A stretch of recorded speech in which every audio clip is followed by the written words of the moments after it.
Hi, my name is Martin Mulenga. I'm a senior researcher at the International Institute for Environment and Development, which is a research and policy organization based in London. I'm in the Human Settlements Group, which focuses on urban development.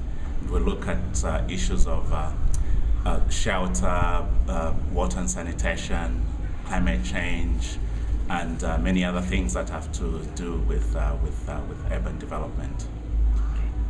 What does housing sustainability mean for you, particularly in respect to your organization's work?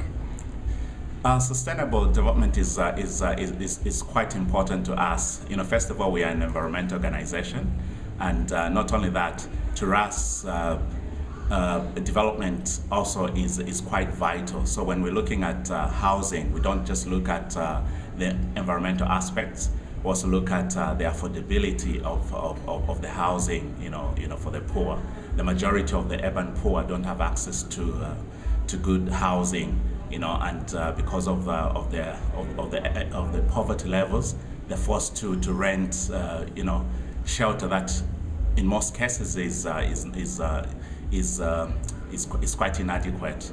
And this inadequate shelter also means that they're susceptible to all sorts of illnesses. So we try by all means to promote the provision of at least adequate housing that would ensure that people at least are not exposed to poor health due to bad housing. What do you think the key questions are in developing countries? I think in respect to I think housing, I think one of the issues is about affordability. How do you provide housing to the urban poor communities, because housing obviously costs money, and very few people can actually afford to pay for the housing. And then another thing that is actually quite critical, apart from the unaffordability aspect, is the lack of land tenure.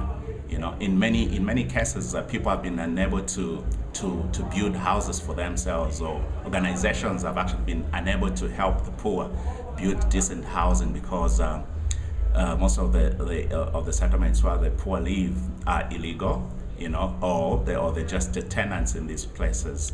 So land is actually quite vital, or even just security, of the land would go a long way in ensuring that people have got, the means to improve their housing. What sort of interventions do you think provide the greatest opportunities in informal settlements and low-income housing? Sorry, could you come back again? Oh, sure. I'll repeat the question. What sorts of interventions offer the greatest opportunities in informal settlement and low-income housing situations? There are a number of interventions. First of all, I strongly believe that it is important that there are improved relations between the people living in the informal settlements, as well as the local authorities.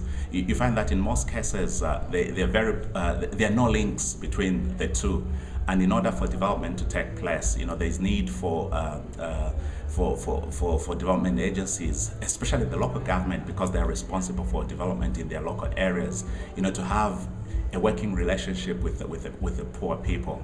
And I strongly believe that's the only way they're going to come up with feasible solutions to the problem of housing.